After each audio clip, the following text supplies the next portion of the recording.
Olá, sejam bem-vindos à Jornada da Memória e do Patrimônio. Eu sou Cíntia Julie e nessa quinta-feira, 10 de março de 2022, vamos apresentar o nosso primeiro episódio.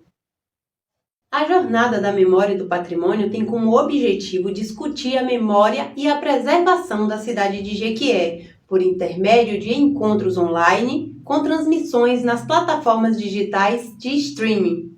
O evento acontecerá durante 3 episódios com a participação de palestrantes, pesquisadores e outros agentes culturais. Esse projeto conta com o apoio financeiro, Prêmio Cultura na Palma da Mão, Programa Aldir Blanc Bahia, Secretaria de Cultura, Governo do Estado da Bahia, Secretaria Especial da Cultura, Ministério do Turismo e Governo Federal.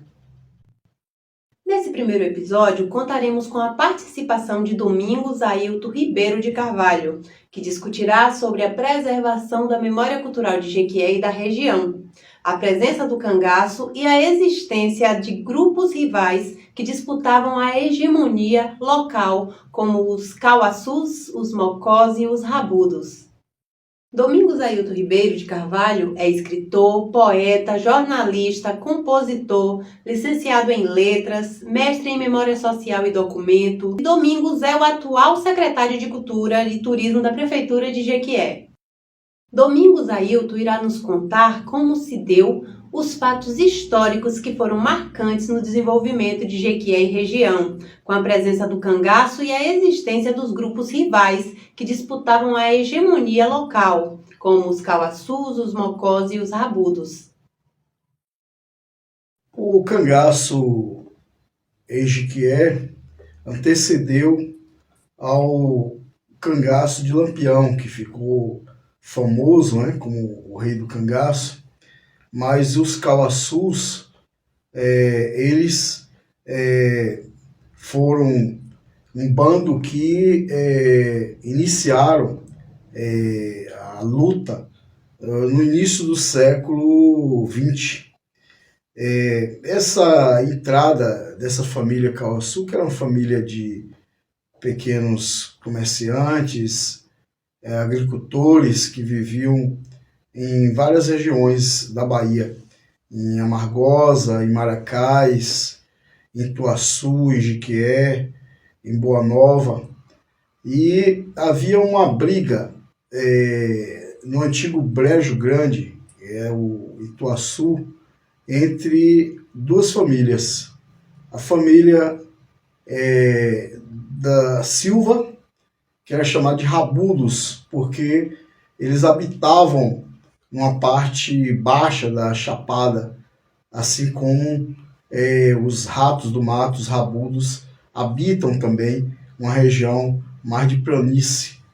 E os mocós, que eram da família Gondim, que quando os conflitos se acirravam, se escondiam nas lavras, nas rochas,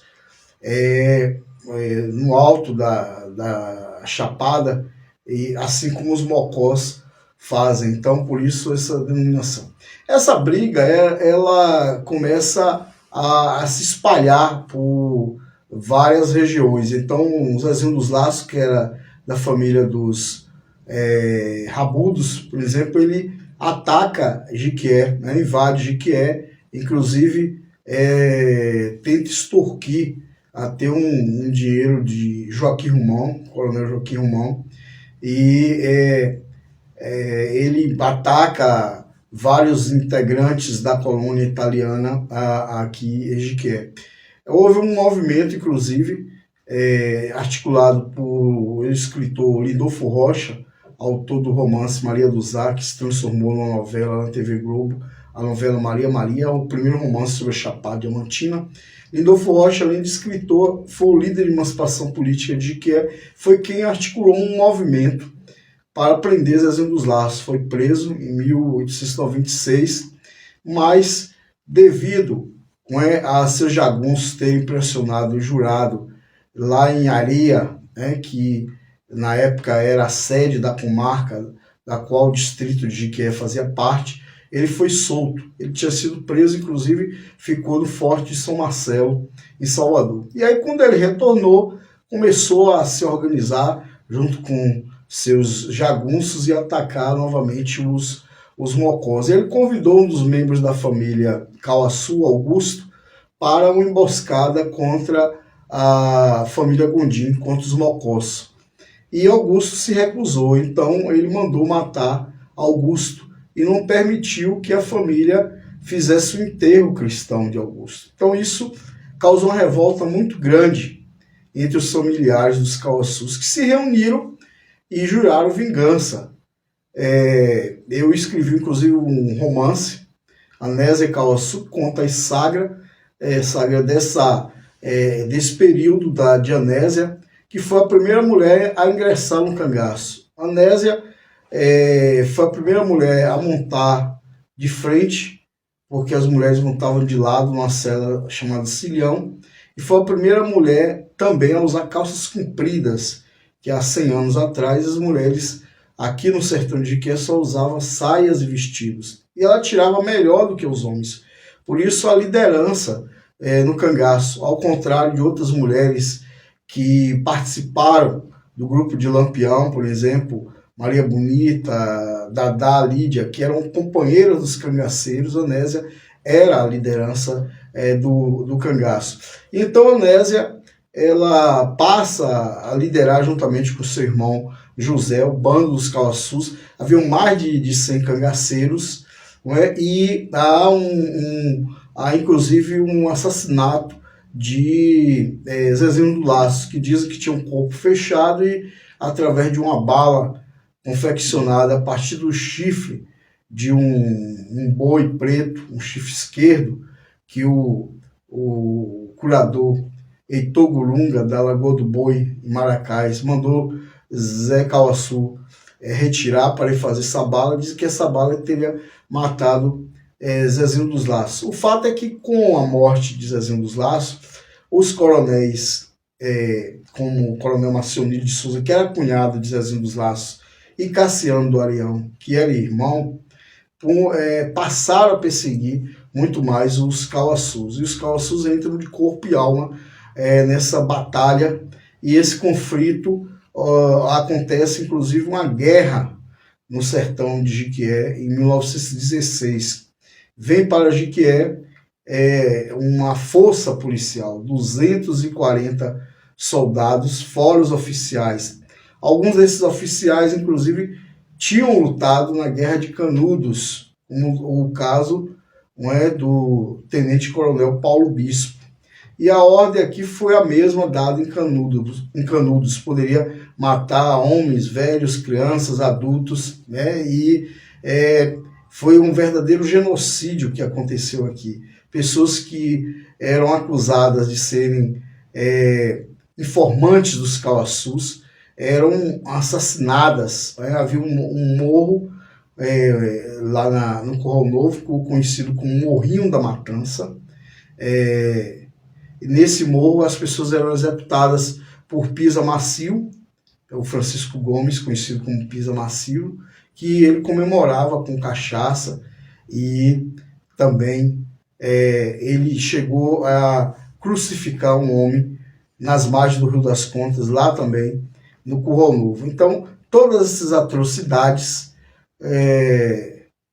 levaram a população de Jiquié a enviar uma caixa de caveiras para o governador do estado, que na época era Antônio Muniz, exigindo que a polícia voltasse, porque eles preferiam mais estar aqui com os cangaceiros, com os Cauaçu, do que com a polícia, devido às atrocidades. Crianças, inclusive, eram lançadas para o ar e aparadas na ponta das baionetas, porque seus pais eram assassinados, e na visão daqueles soldados, daqueles oficiais, se essas crianças crescessem, iriam se revoltar contra aquele ato.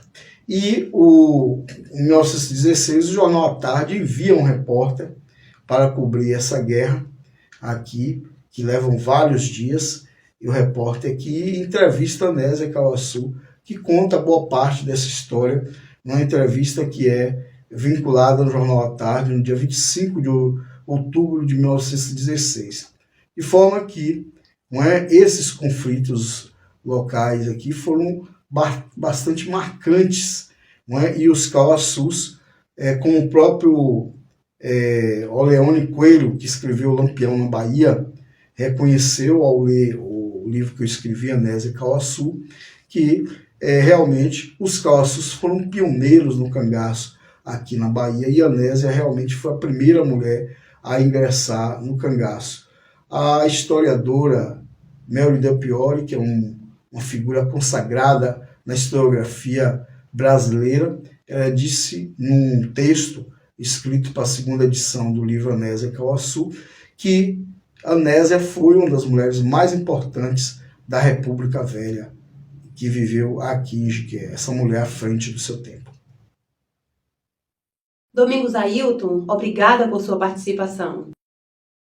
Acompanhe em nossas redes sociais, Facebook e Instagram. No próximo episódio falaremos sobre a história e memória cultural de Jequié. Contaremos com a participação de Júlio Lucas, escritor, poeta, produtor e roteirista.